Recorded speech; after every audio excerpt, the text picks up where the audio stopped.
Programme সোসাইটির উদ্যোগে আজকে অন্ধ প্রতিবন্ধীদের মাঝে শীতবস্ত্র দেওয়ার আজকের এই বিশেষ কর্মসূচি।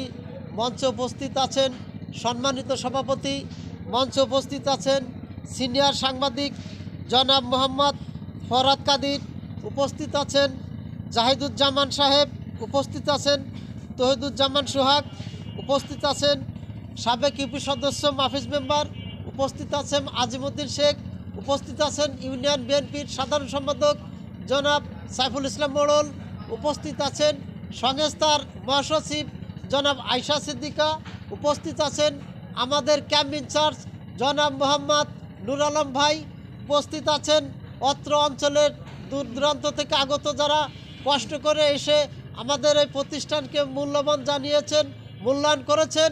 এই জন্য আমি আপনাদের প্রতি কৃতজ্ঞতা এবং আন্তরিক সালাম। আসসালামু আলাইকুম ওয়া রাহমাতুল্লাহি ওয়া বারাকাতুহু। প্রিয় ভাইরা আমার এই ছোটোবেলা থেকে আমার এরকম একটা আশা, আমি মানুষের মাঝে যেন নিজেকে বিলিয়ে দিতে পারি। আমার ছোটোবেলা থেকে একটা ইচ্ছা ছিল, আমি অন্ধ প্রতিবন্ধী একটা কল্যাণ একটা সংস্থা আমি খুলব। তাই আমি চেষ্টা করে যাচ্ছি।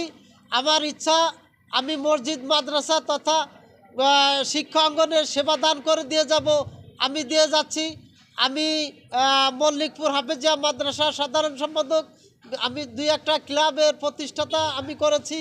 আমি স্কুলে জড়িয়ে থাকতে চাই, এরকম দুস্থ হেলথ প্রোগ্রাম সোসাইটির সাথে জড়িয়ে থাকার জন্য আমি নিজেকে বিলিয়ে দিয়েছি।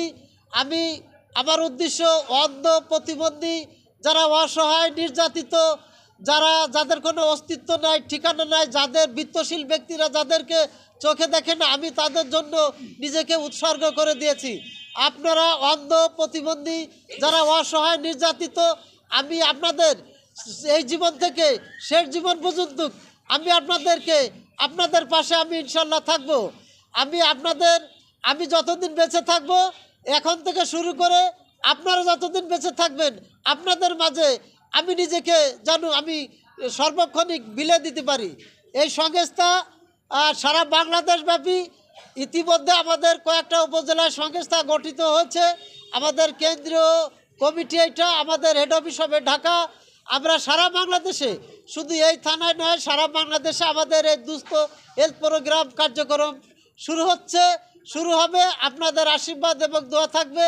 আপনারা আমাদেরকে ভালোবাসা দিয়ে, দোয়া দিয়ে, পৃথিবীতে দোয়ার চেয়ে বড় আর কিছু নেই।